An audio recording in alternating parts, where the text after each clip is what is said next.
u nitolbu maħfretna u nitolbu maħfra tagħhom.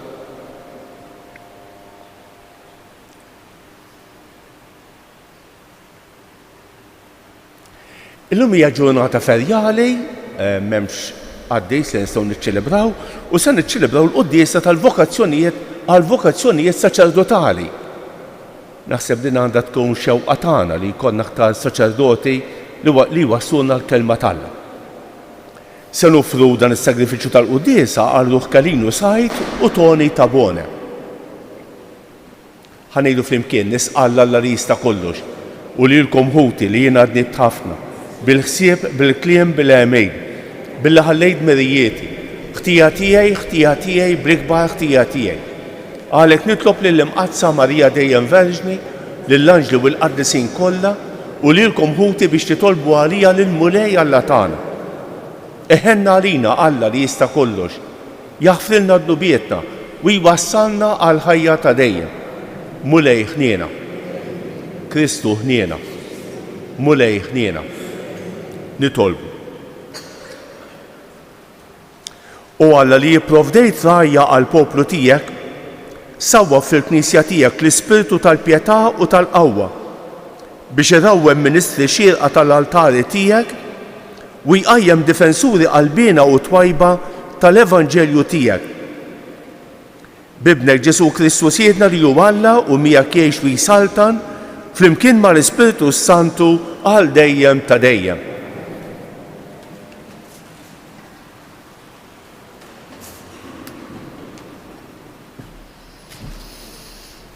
Qari mill-Littra ta' San Pawlu Apostol lill-Filippin. Ħuti, aħsbu bħalma kien jaħseb Kristu Ġesu u li jgħid li kellu n-natura ta' Alla ma qatx ifittex tiegħu li hu daqs Alla, iżda xejjel lilu nnifsu bil-leħa in-natura tal-sir, sar jiġbaħ lill-bnedmin. Irrott il-wedit tiegħi quddiem dawk li jibżgħu minnu, jieklu l-fqajrin u jiġbgħu, ifaħru l-mulej dawk li jfittxuh, ħatejx qalbhom għal dejjem flimkien. Jiftakru truf kollha tal-art u jerġgħu lura lejn il-mulej u qudiemu jixteħtu r-razzezz kollha tal-ġnus għax tal-mulej hija s-saltna u fuq il-ġnus isaltan lilu iqimu il-bnedmin flimkien. Lilu jaqdi n-nisel tiegħi, ixandru l-sidi lil-sin li jgħat jiġi, ixandru l-ġustizzja tiegħu lill-poplu li jgħat jitwieled, dan għamlu il-mulej flimkien. Inqumu bil-wifqa. Alleluja, alleluja, alleluja. Ejja għandi intom il-koll li tinsabu mħabtin u imtaqlin u jiena inserraħkom, jgħid il-mulej. Alleluja, alleluja, alleluja.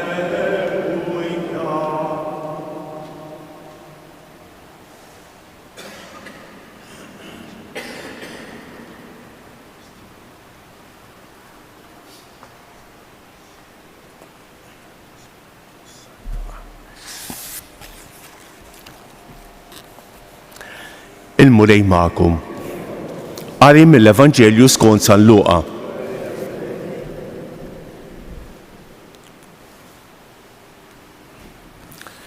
F'dak iż-żmien wieħed minn dawk li kienu ma' Ġesu għall-mejda. Meta semgħuh jgħidan qallu ħini min jiekol il-ħobs fis-saltna talla. Iżda hu wieġeb. Wieħed raġel għamel pranzu kbejl u stieden ħafna nies. Meta sar il-ħin għall-ikel, bagħat lill-qaddejja tiegħu għand il-mistednin biex jgħidilhom. Ejja għax ġalest kollox, imma l-kol xorta waħda bdew isibu xi skuża. L-ewwel wieħed qallu x'sajt għalqa u jeħtieġ li mmur narah nitolbuk tgħadirni. Ieħor qallu x'sajt 5 żwieġ barrejn u sejjetu fl-għeliqi u ġija lin-nies tidħol ħalli dari timtela.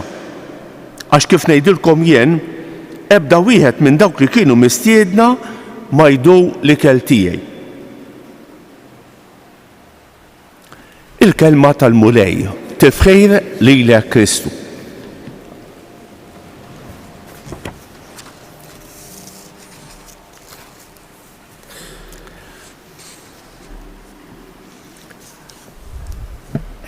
Kultant jiġdilna spiss li l-quddiesa tkun mument parti mill-ġurnata tagħna hekk, ħaġa sabiħa.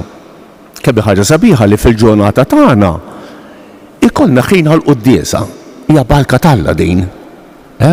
Li fil-ġurnata jkollu ħin għall-quddiesa. Dak l-ewwel pass.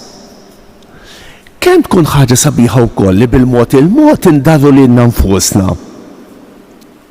Mill-qari tal-quddiesa jew minn dak li jgħid is-saċerdot nagħżel kelma jew frażi u naħseb fuqha matul il-ġurnata. Kemm tkun ħaġa sabiħa. Ġeli nagħmilha jien tagħmillek ħafna ġid.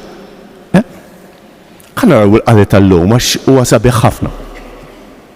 Il-kelma tal-lija dejjem sabiħa dejjem titmana, dejjem tatina xi ħaġa ġdida.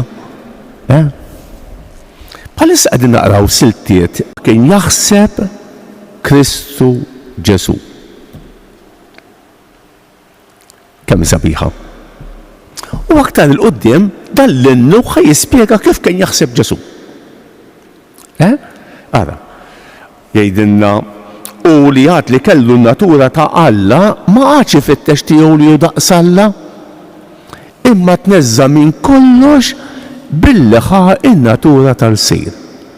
Ara dan Ġesu x'għażla għamel li kellu natura ta' Alla xejjen lilu nnifsu. Iċċekken daqshekk. Tbaxxa daqshekk biex isib lielna. Kultant jeltaqgħu ma' xi ħadd ngħidu kemm hu baxx. Kemm hu baxx. Mhux hekk.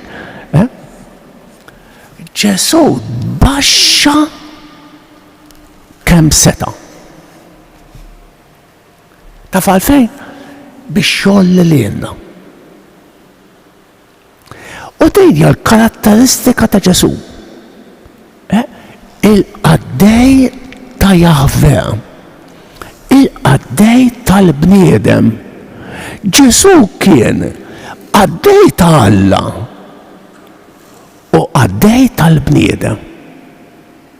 Tiftakru meta l-Madonna marret ant Elisabetta, selmila l-anġlu, għatlu hawn jien il-qaddejja tal-mulej, il-Madonna. Hawn jien il-qaddejja tal-mulej, ma waqfitx hemmhekk. Ftit wara marret biex issir qaddejja ta' Elisabetta. Ġesu jallimna kif għandna ngħixu qaddejja ta' Alla u qaddejja tal-bnedmin. Mhux nitkabru. Mhux nimlew rasna li aħna xi ħaġa. U dan Ġesu ma għamlux. Għalimna fuq li kell ta' madwar il-mejda u Ġesu għalilna lil min għandna nistiednu, isma' tistedinx għalilna s-sinjuri, tistedinx il-min jista' jpattilek. Dak jiġi kummerċ. Nistiednek għal-parti biex tagħtini 100 euro. Nistiednek għat-tieċ biex tagħtini 100 euro. X'affarijiet. Illum l-inviti saru uġiħ ta' ras, mhux hekk? Għax għaliex, għax għamilhom kummerċ. Nistiednek biex tagħtini. Għala l-mentalità ta' Ġesu kemm hija differenti minn tagħna. Stieden lil ma jistax ipattilek. Ġesu. Is-silta tal-lum tkompli ma dik tal-bieraħ. U Ġesu jgħidilna kien hemm dan is-sultan, stieden għamel pranzu kbejn. L-Evanġelistu oħra jgħidulna għat-tieċ ta' ibnu. U ma jistieden bad il-qaddej biex jistieden biex jgħidulhom isma' ejja għax ġales kollox. U dawk in-nies ħarġet l-ingratitudni u saħbu l-iskużi. Jekk iżżomm din il-kelma llum, kemm skużi ara, kemm skużi, wieħed għax iżżewweġ u li ieħor għax tara l-għalqa u li ieħor għax tara l-bejjem u li ieħor għax kellu x'jagħmel u kemm insibu skużi. L-iskużi taf għalfejn biex ma nieħdux sem fil-festa tat-tieġ. Ara ftejt. Il-missier qed jagħmel il-festa tat-tieġ ta' Ibru qed jistieden lilna u daqshekk nejjeż daqshekk qudies ħatoqgħod tgħid għax ma nkunx nistax dak il-ħin jiġi raġel u nkun irid naqliblu u dak il-ħin ikun hemm programm fuq it-television u nkun irid nara. L-iskużi tagħna għall-istedina ta' Ġesu. Biex nieħdu sehem fl-ikla tat-tieġ l-Ewkaristija. Il-quddiesa. Jew nitolbu l-mulej illum biex jagħtina li nkunu umli bħal Ġesu li tbaxxa għalina biex ma nkunux supervi, ma nkunux arroganti, biex ma nkunux pretenzjużi, nippretendu ħafna affarijiet. U nitolbu l-mulej biex jiftħilna qalbna għas-sejħat li għamilna bla ma noqogħdu nsibu l-iskużi. Bla ma noqogħdu nsibu l-iskużi.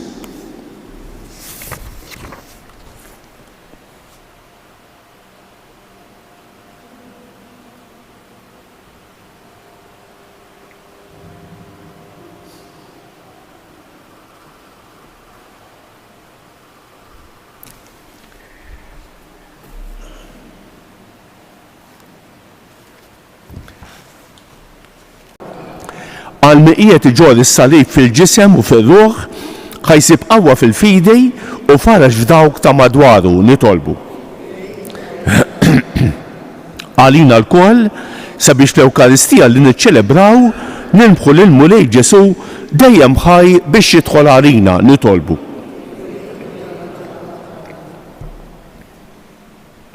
Tolbuk mulej għalina l-koll li ġejna għal din l-Ewkaristija għatina li nażlu lilek mingħajr skużi u għatina li nkunu li ma' xulxejn nitolbu ismana għall-erbieħ ta' Kalinu Sajt u Toni Tabone biex tinsaħtijithom kollha u twassalhom fid-dawl u lena ta' dejjem nitolbu. Nitolbuk mulej għal dawk kollha li se niltaqgħu magħhom illum, għal dawk li għallunna biex nitolbu għalihom, nitolbu b'mod speċjali għal morda kemm dawk li jinsabu fl-isptarijiet kif ukoll dawk li jinsabu fid-djarhom għal dawk li għaddejn minn momenti diffiċli biex ma jaqtgħux qalbhom imma jafdaw fik nitolbu. Nitolbuk mulej għal familji kollha tagħna, nitolbu għat-tfal u ż-żgħażagħ, nitolbuk mulej għal katekisti, għall allima, għal dawk li jduru bil-morda, mulej żomm idejk fuqna l-kol nitolbu.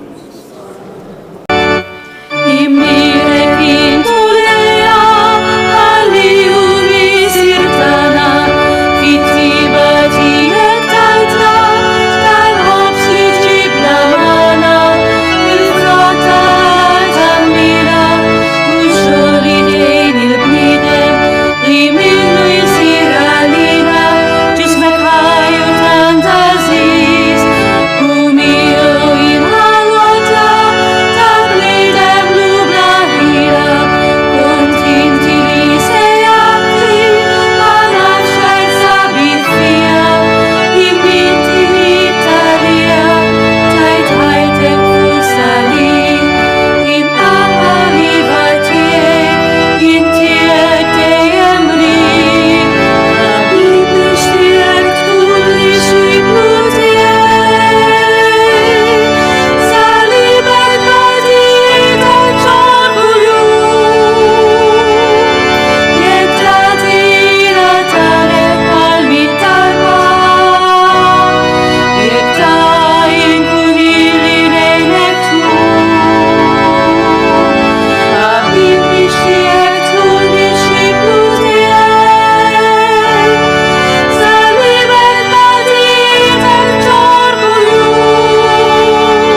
Itolbu ħuti biex dan is-sagrifiċċju tiegħi u tagħkom ikun joġob l-Alla l-Missier li jista' kollox.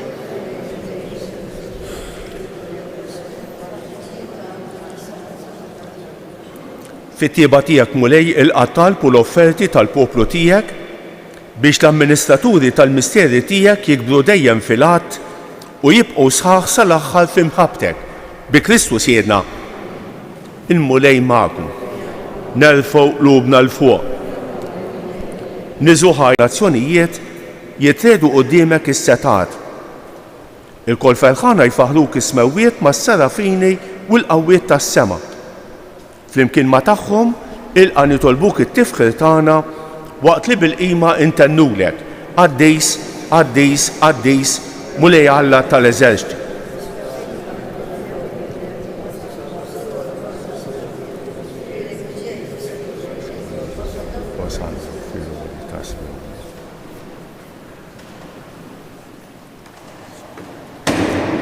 Qaddis tas-sew int mulej, inti lajn ta' kull qdusija. Qaddes għalhekk nitolbuk dawn l-offerti bil-barka tal-Ispirtu tiegħek biex isiru għalina l-ġisem u d-demm ta' Sidna Ġesu Kristu li meta kien se jingħata biex miraj ħibati ħaj il-ħobs, ratt il-ħajr, qasam tal id-dixxiepli tiegħu u qal: ħudu u kulu l-kol minn dan għax dan huwa ġismi li jingħata għalikom.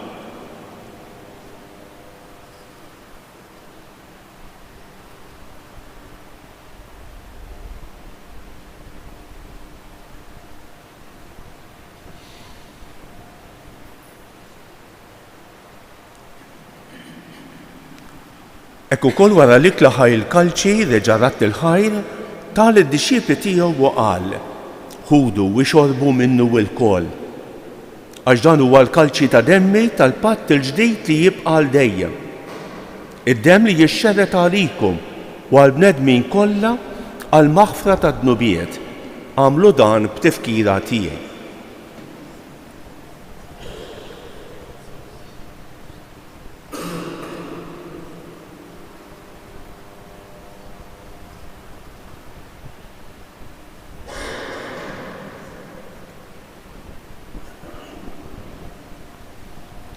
Danu l-misteru tal-fidi, inħabru l-mewt tiegħek mulej,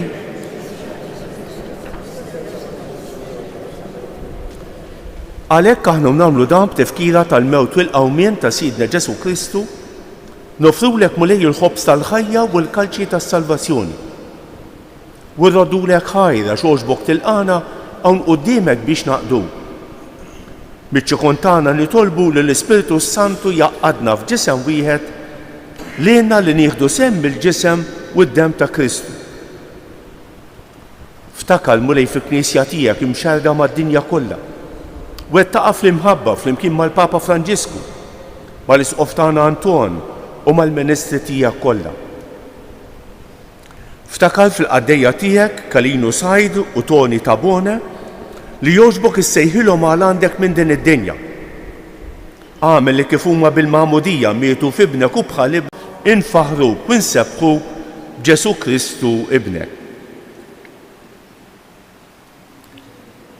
Bi Kristu ma' Kristu u fi Kristu jingħata lilek Alla Missier li tista' kollox flimkien mal-Ispiritu Santu kull ġieħu glorja għal dejjem ta' dejjem. Ejjew nitolbu kif għallimna u rridna nagħmlu liben Alla għas-salvazzjoni tagħna. Missierna li inti fis-smewwiet jitqaddes ismek, tiġi saltnatek, ikun li trid int kif fis-sema hekk da fl-art. Ħobżna ta' kuljum agħtina llum, aħfirna dnubietna bħalma naħfru lil min ħati għalina, la ddaħħalniex fit-tiġrib iżda ħlisna mid-deni. Eħlisna nitolbuk mulej minn kull deni. Għatina fit-tieba u l-ħniena tiegħek il-paċi fi żmienna biex nkunu ħielsa dejjem midnub u mħallsa min kull inkwiet. Aħna nistennew u nittamaw ilena u l-miġja tas-Salvatur tagħna Ġesu Kristu. Mulej Ġesu Kristu li qed lill-Apostli tiegħek inħallilkom isliem, nagħtikom isliem tiegħi la tħarrix lejn dnubietna. iżda ħares lejn il-fidi tal-Knisja tiegħek. Għatija islim u laqda li jinti trid fija. Inti tgħix fis-Saltan għal dejjem ta' dejjem. Il-paċi tal-mulej tkun dejjem magħkom. Għatu il-paċi lil xulxejn.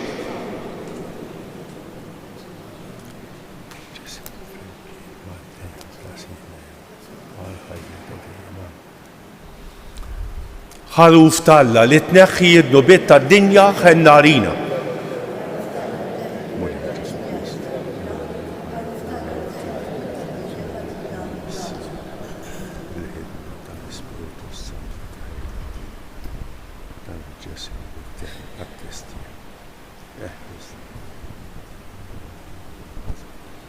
Żommi dejjem fidejlejn ħallina qatt nferet minni. Danu l-ħaluf talla, danu li jneħħi id-nubiet tad-dinja. Ħenjin dawk li huma mistiedna għall-ikla tal-ħaruf. Mulej ma jistħoqlix li tidħol taħt is-saqaf tiegħi, iżda kelma waħda u ruħi tkun infejqa.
Inu bil-wiefa u ngħidu flimkien ir-ringrazzjament ta' wara qalbejn, ruħ ta' Kristu qaddisni, ġisem ta' Kristu salvani, dem ta' Kristu ħeġġiġni, ilma tal-kustat ta' Kristu aħsilni, passjoni ta' Kristu sabbarni, Ġesu ħanin ismani, fil-pjagi tiegħek aħbini, tħallini qatt ninferet minnek, mill-għadu ħażin ħaresni, fis-sija ta' mewti sejjaħli, ġew waħdanek il-qani, biex mal-anġli u l-qaddesin tiegħek infaħrek għal dejjem ta' dejjem amen. Qegħdin fix-xahar ta' Novembru niftakru fil-mejtien tagħna ngħidu flimkien: Sinjurati lill-erbieħ id-dawl ta' dejjem u l-mistrieħ. Sinjurati lill-erbieħ, Sinjurati lill-erbieħ nitolbu. Tmajtna mulej bil-ħobs tas-sem kien berkinti fost in-nisa u nbierek il-frott tal-ġuf tiegħek Ġesu.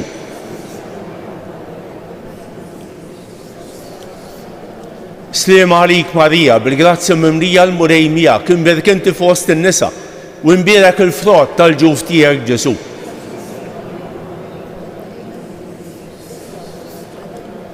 Madonna ta' Pinu, sultana tal-familja, ħalstek fuqna dejjem żomm, il-murej magħkom. Iberikkom Alla li jista' kollox, il-Missier u l-Iben u l-Ispiritu Santu. Morru fil-paċi ta' Kristu. Il-ġurnata tajba lil kulħadd.